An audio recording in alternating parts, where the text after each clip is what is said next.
하나님이 만물을 창조하실 때 식물이든 동물이든 그 생존의 법칙을 주셨습니다. 이 세상의 모든 만물은 그 나름대로 사는 방법이 있습니다. 새는 나르며 살고 짐승은 땅에서 뛰면서 삽니다. 물고기는 물속에서 살고 나무는 흙에다 뿌리를 내리고 삽니다. 그러면 인간은 어떻게 사는 것인가? 땅을 밟고 살고 있지만 하늘을 바라보고 사는 게 인간이에요. 그래서 히랍 사람들은 인간을 안드로포스, 즉 위를 바라보는 존재다, 이렇게 고백을 했습니다. 위를 바라본다는 말은 저 위에 계신 하나님을 바라본다는 뜻입니다.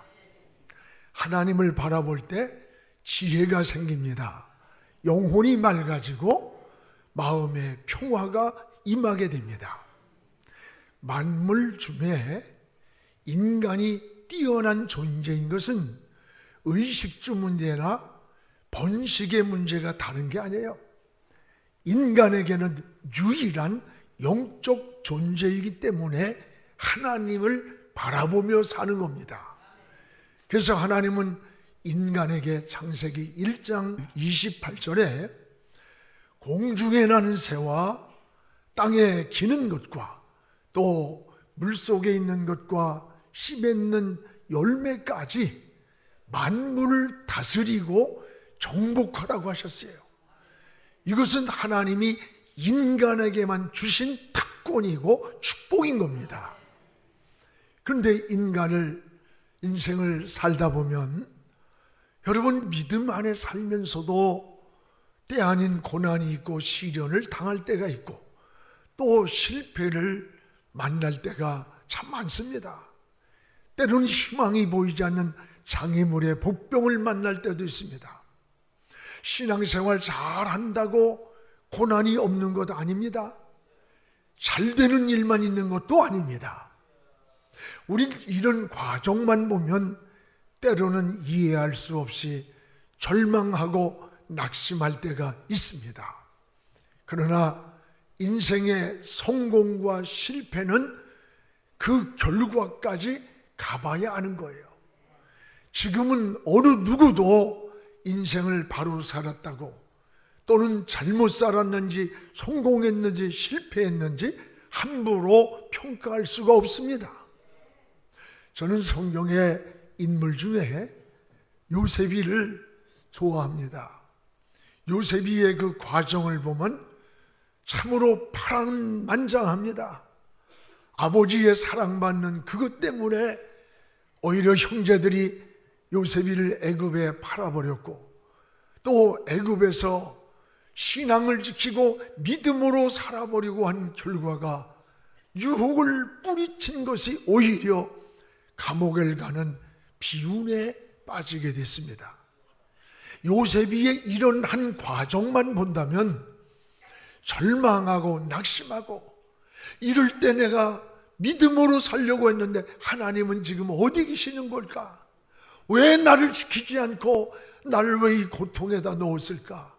이런 낙심과 절망이 찾아올 수가 있는 거예요. 우리도 믿음대로 바로 살아보려고 하는데 요셉처럼 고난이 다가올 때가 있습니다. 이럴 때 낙심하기가 쉬운 거예요. 그러나 따라합시다. 하나님의 숨은 손길. 오늘 우리는 하나님의 숨은 손길이 있음을 알아야 돼요. 이것을 성경에서는 하나님의 섭리라 이렇게 말합니다. 하나님의 숨은 손길이 있는 거고 그것이 하나님의 섭리입니다. 하나님은 감옥을 통해서 요셉이를 애굽 나라의 총리로 세우는 지름길을 만드셨고 그리고 축복의 통로가 되게 하셨습니다. 요셉이가 아무리 똑똑하고 뛰어나도 그 바벨론 제국의 여러분 총리가 된다는 것은 있을 수가 없는 거예요.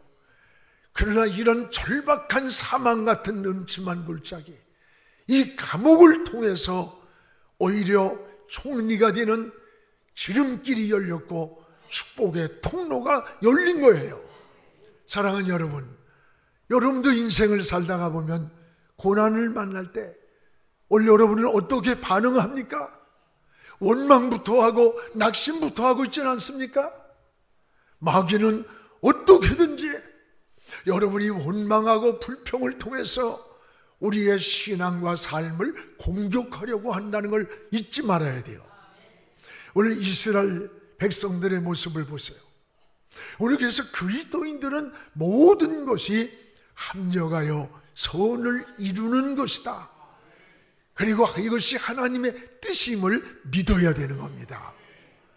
오늘 말씀은 사도 바울이 로마 옥중에서 빌립보 성도들에게 보낸 편지입니다. 어떻게 사는 것이 성도가 사는 방법인가를 잘 말씀해 주고 있습니다. 무엇보다도 주 안에서 살아야 기쁨이 있음을 말씀하고 있습니다. 여러분 1절을 우리 함께 읽겠습니다. 끝으로 나의 형제들아 주 안에서 기뻐하라. 너희에게 같은 말을 쓰는 것이 내게는 수고로움이 없고 너희에게는 안전하니라. 나의 형제들아 주 안에서 기뻐하라. 내가 같은 이런 말을 반복했어도 수고로움이 없고 너희는 보호를 받고 안전한 것이다 라고 했습니다. 성경에는 기쁨이라고 하는 말이 무려 80번이나 나옵니다. 하나님의 자녀들이 기쁘게 살기를 원하는 것이 하나님의 뜻이에요. 부모가 자녀가 근심 걱정하며 사는 모습을 원하겠어요? 기쁘고 행복하게 사는 모습을 원하는 것 하나님도 똑같습니다. 그래서 1절에 기뻐하라는 말씀을 반복하는 것이 내게 수고로움이 아니라고 했어요. 기쁨이 이렇게 중요하다고 하는 말씀입니다. 그러나 기쁨에도 두 종류의 출처가 있습니다. 하나는 외적인 기쁨이 있습니다. 어떤 물질이나 또는 소유나 환경에서 오는 기쁨을 말합니다. 그러나 이것은 언제라도 흔들리고 변할 수 있는 기쁨입니다. 여러분 인생을 살다 보면 소유를 잃을 때가 있습니다. 또 여러분 건강을 잃을 때도 있습니다. 우리의 365일 늘 맑고 청명한 날씨만 계속될 수 없는 것처럼 늘 좋은 일만 있을 수는 없는 거예요. 사업에 부도도 날 때가 있고 갑자기 질병이 찾아올 때도 있고 인생의 경기가 뒤틀릴 때도 있고 직장을 잃고 시험에 떨어지는 경우도 있습니다. 이럴 때 여러분 외적인 기쁨은 그 환경이 변할 때 바뀔 때 슬픔이 되고 절망이 되고 때로는 원망이 되는 거예요. 이것이 외적으로 오는 기쁨이기 때문에 그래요. 그러면 또 하나의 기쁨은 뭐냐? 오늘 내적인 기쁨이 있습니다. 이 기쁨은 하나님이 주시는 기쁨이에요. 환경을 초월하는 기쁨. 바울은 지금 로마 감옥에 있는 겁니다.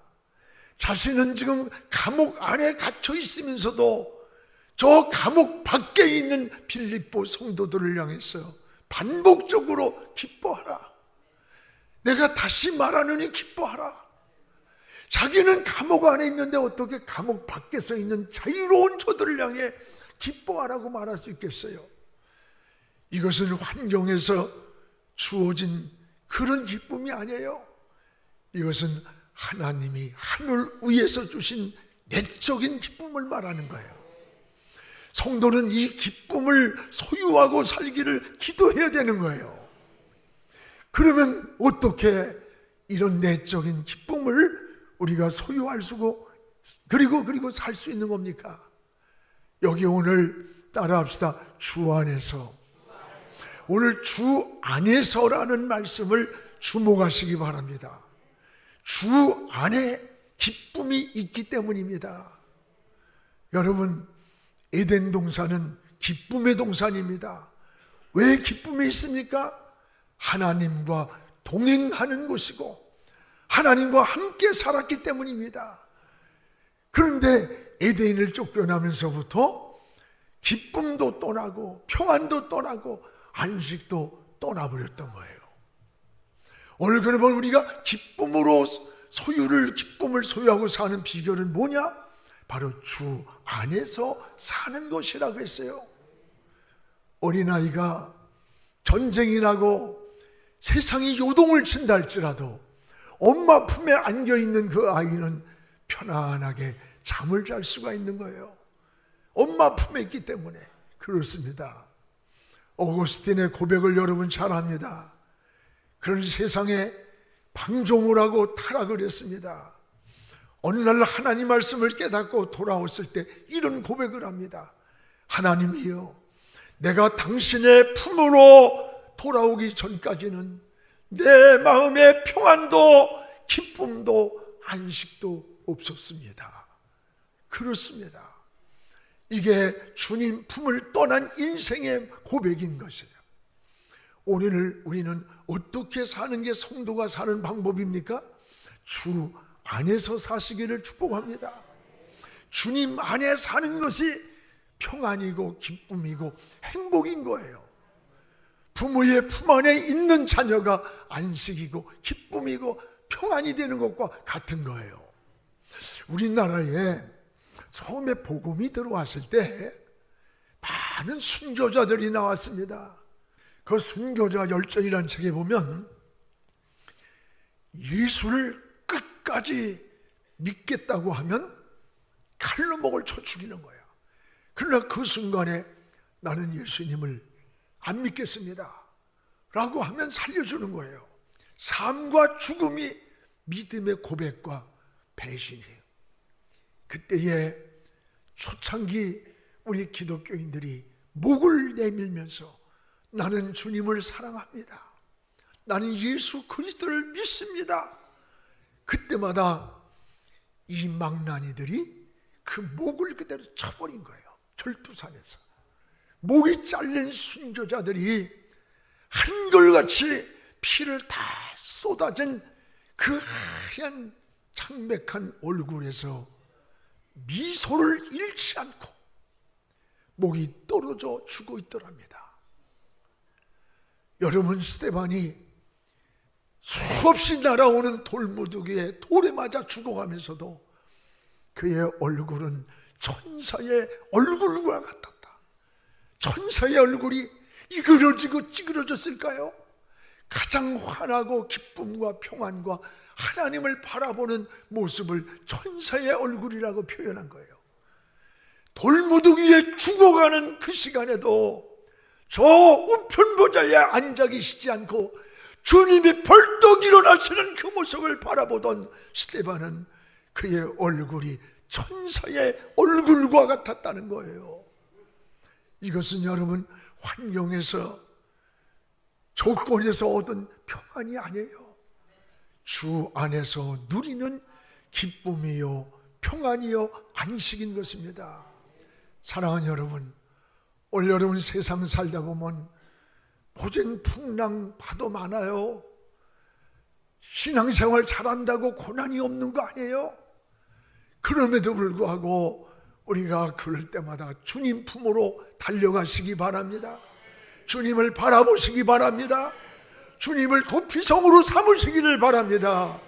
바로 주 안에 평안이 있습니다. 주 안에 기쁨이 있습니다. 주 안에 안식이 있기 때문입니다. 이 은혜를 함께 누리기를 주의 이름으로 축복을 합니다.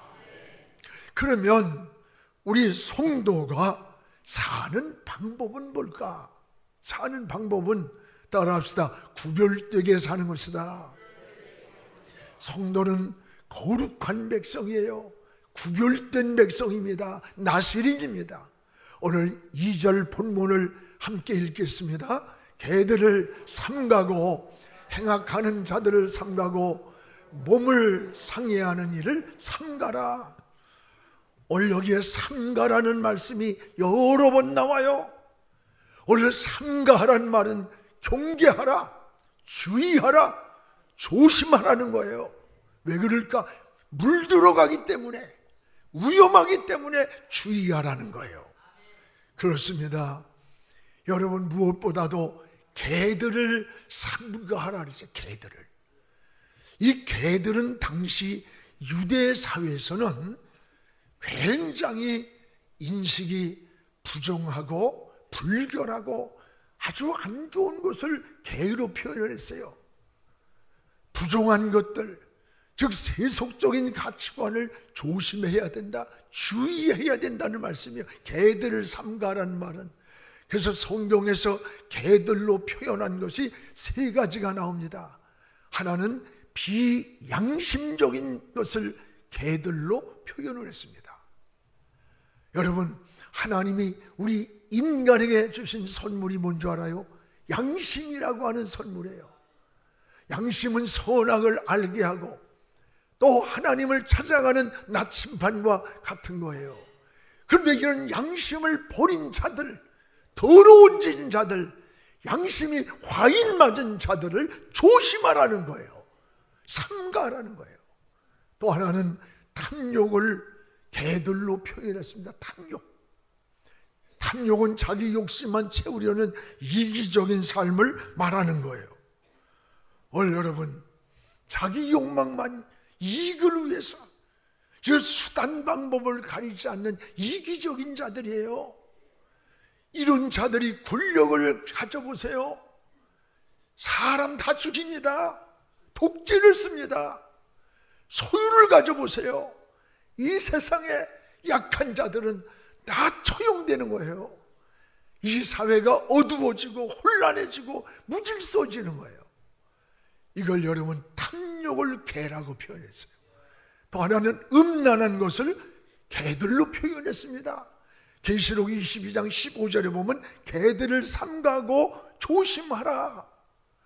개들과 여기 개들과 짐승, 점술가들과 음행하는 자들과 살인자들과 우상 숭배자들과 및 거짓말하는 좋아하는 지어내는 자는 다 성 밖에, 주님 밖에, 하나님 밖에, 구원 밖에, 하나님 앞에 밖이란 말은 버림을 받았다는 거예요. 보호가 없다는 거예요. 오늘 여러분, 지금 온통 세상이 음란 문화에 빠져 있는 것, 이게 세상 같아요. 정신세계도 사상도 마음도 가정도 음란 문화에 온통 오염이 되어 있습니다. 건강한 사회, 건강한 문화, 건강한 교육을 위해서는 오늘 이 개들과 같은 이 음란한 문화, 탐욕의 문화, 이 더러움을 삼가라는 거야. 이게 그리스도인들이 살아가는 방법인 거예요. 여러분, 사람이 사는 방법과 짐승이 사는 방법이 다른 겁니다. 개가 사람을 물었다고 하면 그 별거 아니야, 뉴스거리도 아니야. 근데 사람이 개를 물었다고 생각해 보세요. 그러면은 빅뉴스가 됩니다. 오늘 여러분, 사람은 사람이 사는 방법이 다르다는 거예요. 그리스도인은 그리스도인들이 사는 방법이 다른 거예요. 거룩하게 구별되게 사는 거라는 거예요. 그래서 오늘 여기 보면 또 하나, 개들을 삼가고 여기에 2절에 행악자들을 삼가라. 행악자들. 이 행악자들이란 말은 악한 일꾼이란 원문의 뜻이에요. 이것은 불신자가 아닙니다. 저 밖의 세상이 아니라 신앙이 잘못된 교회 안에, 신앙 안에 있는 자들을 행악자라 했어요. 바울은 이들을 하나님의 일꾼이 아니라 악한 일꾼이라고 평가했어요. 이런 자들을 조심하고 경계하라는 겁니다. 그렇습니다. 여러분 살면서 가장 조심해야 될 게 뭔 줄 알아요? 사람이래요. 사람. 외진 데서 사람을 만나면 가장 두려운 존재가 사람이랍니다. 우리는 사람을 떠나 살 수 없는 존재임에도 불구하고 사람을 조심하라는 권면이에요. 특히 바울은 행악자들을 삼가하라. 행악자들, 악한 일꾼들. 여러분, 왜 물들기 쉽고 넘어지기 쉽기 때문이라는 거예요. 그렇습니다. 오늘 여러분 주변을 살펴보십시오. 여러분이 만나고는 이웃이나 친구나 또는 성도나 주변의 환경을 살펴보세요. 여러분의 신앙에 유익을 줍니까? 신앙을 병들게 만듭니까? 자꾸 원망하고 불평을 잘합니까? 이런 사람들은 삼가하는 것이 그리스도인이 사는 지혜라는 거예요. 왜? 세상이 너무 악하기 때문이라고 그랬습니다. 이것이 성도의 지혜요 사는 방법임을 깨닫기를 축복합니다. 여러분, 사람 조심해야 돼요. 사람. 부부간에도 사람 조심해야 돼. 진짜 조심해야 돼. 이게 뭐 자식하고 부모간에도 그렇고 이게 농담 아닌 진심입니다. 조심해. 조심해. 그러면 우리 그리스도인들은 어떻게 살아야 하는 겁니까? 오늘 3절에 나와 있습니다. 우리 같이 한번 읽겠습니다. 하나님의 성령으로 봉사하며 그리스도 예수로 자랑하고 육체를 신뢰하지 아니하는 우리가 곧 할례라라. 두 가지가 나와요. 하나님의 성령으로 봉사하는 일, 또 하나는 그리스도 예수를 자랑하며 사는 것. 이게 그리스도인들이 사는 방법이에요. 무엇보다 성령으로 봉사하라는 말씀을 주목해 보세요.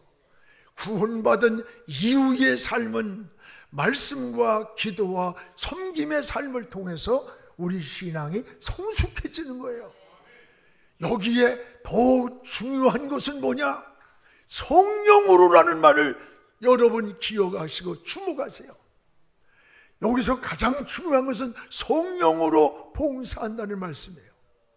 우리가 열심히 섬기는 게 봉사라고 생각하기 쉽습니다. 그러나 더 중요한 것은 성령으로 하는 것이라고 하는 거예요. 단서가 있는 거예요. 이게 뭡니까? 하나님의 은혜에 감사해서 섬기는 것을 말하는 거예요. 정말 하나님의 은혜가 감사해서 성령께서 내 마음을 지배해. 그래서 우러나와서 성전의 예배를 달려가고 싶고 예배 시간이 기다려지고 하나님께 무릎 꿇는 시간이 기쁘고 봉사하는 것이 즐거운 거예요. 그래서 성령으로 봉사하는, 하나님의 영이 마음을 감동해서 자원하는 마음으로 섬기는 것, 이게 성령으로 봉사라는 거예요. 전에 휴스톤에 목회자 세미나가 있었습니다.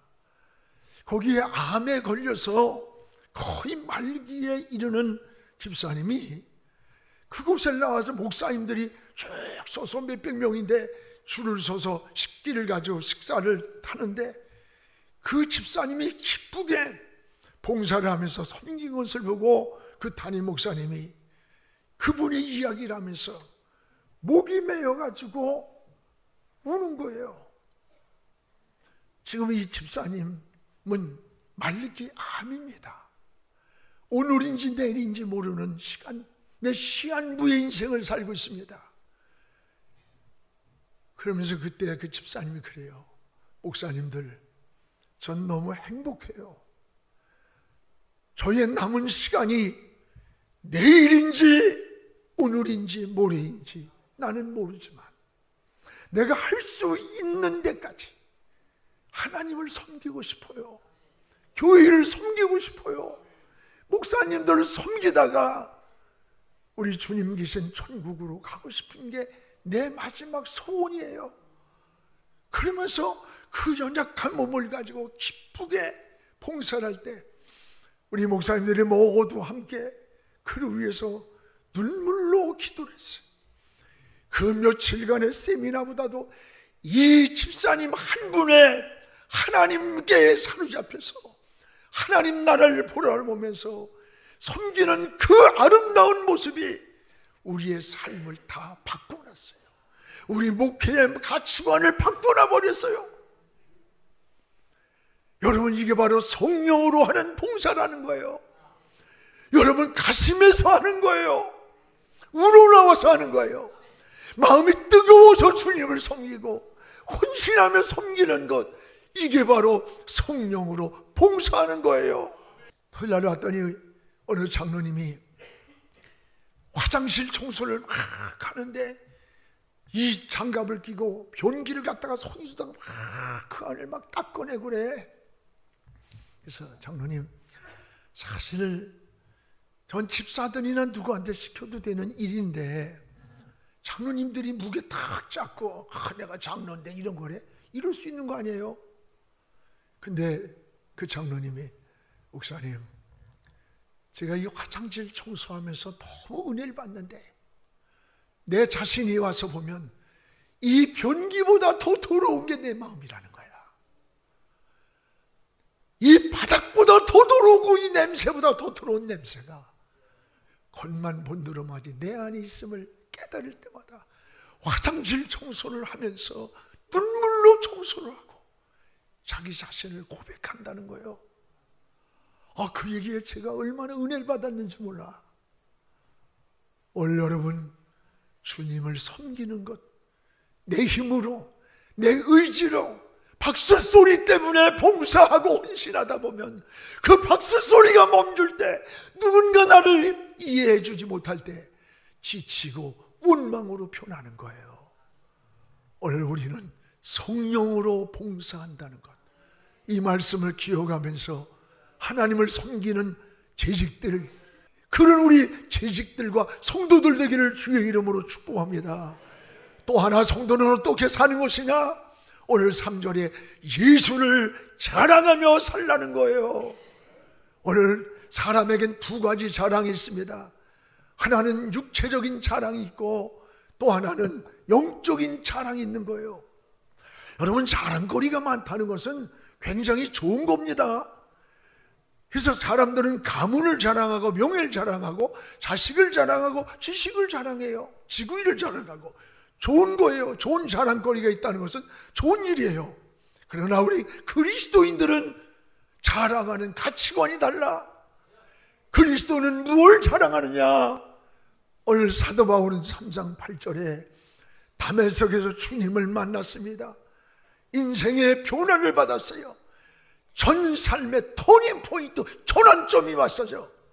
그 이후에 바울의 고백이 뭡니까? 나는 세속적인 자랑거리를 오히려 배설물처럼 여긴다는 거예요. 그리고 바울은 오직 그리스도를 자랑했습니다. 구원받은 은혜를 자랑했고 십자가를 자랑했습니다. 여러분, 이것이 신앙인의 은혜 받은 자의 모습이에요. 여러분, 육신적인 것을 가지고 거들먹거립니까? 고개를 바짝 들고 여러분 교회 와서도 대접이나 받으려고 그런 사람이 있습니까? 아닙니다. 진정한 은혜는 오늘 사도 바울을 통해서 그리스도를 자랑할 줄 아는 것, 구원받은 은혜를 자랑하고 십자가에 피 묻은 복음만이 생명임을 자랑했는 것, 예수 그리스도를 아는 지식이 가장 고상하기 때문이라고 했습니다. 그리스도가 우리의 구주가 되시기 때문입니다. 예수 그리스도가 안식이고 영원한 생명이기 때문입니다. 예수 그리스도가 하나님께 관한 영원한 길이기 때문입니다. 여러분, 성도는 무엇을 하든지 주님을 자랑하세요. 주님을 높이시기 바랍니다. 자녀가 공부를 잘해도, 직장에 취업을 했어도, 사업이 잘 돼도 주님의 은혜고 주님이 주신 축복이라고 말하십시오. 주님을 높이고 주님을 자랑하세요. 이것이 하나님의 받은 은혜 받은 자의 모습이요, 더 큰 은혜를 누리는 자입니다. 여러분, 내가 어떤 일할 때 부모님을 자랑하고 부모님이 주신 은혜야, 선생님께서 날 이렇게, 그 사람이 더 사랑도 받게 되는 거예요. 사랑하는 성도 여러분, 성도는 세상 사람들과 사는 방법이 다릅니다. 삶의 가치관이 다릅니다. 세계관이 다르고 추구하는 목표가 다른 거예요. 기쁨의 출처가 다르기 때문입니다. 주님 품으로 돌아와서 여러분 기쁨과 평안을 회복하시기를 축복합니다. 행악자들을 조심하십시오. 이것이 지혜입니다. 그리고 성령으로 봉사하며 우리 주님을 높이고 어느 곳에 있든지 주님을 자랑하는 여러분 되기를 바랍니다. 그러면 목자장 되시는 우리 주님이 나타나시는 그날에 여러분에게 수고했다, 잘했다, 일한 대로 그리고 풍성한 은혜로 여러분을 축복해 주실 것입니다. 기도하겠습니다. 거룩하신 우리 하나님 아버지 고맙습니다. 오늘도 하나님 아버지 우리의 신앙을 다시 한번 돌아보기를 원합니다. 하나님 앞에 바로 살게 하여 주옵소서. 주님 앞에 주님 성도답게 살게 하시고, 성도는 사는 방법이 다르다고 했습니다. 세상 사람들과 삶이 다르게 하시고 주님 품에서 살게 하시고, 힘들고 어려울 때에도 주님을 바라보고 주님께로 달려가는 도피성이 되게 하여 주시옵소서. 그곳에서 보호를 받고 안식을 얻고 기쁨을 누리기 원합니다. 하나님, 우리의 삶의 목표가 주님이 되게 하시고 어느 곳에 있든지 주님을 자랑하고 주님을 높이고 주의 이름으로 살아가는 저희들의 삶이 되게 도와주시옵소서. 예수님 이름으로 기도하옵나이다. 아멘.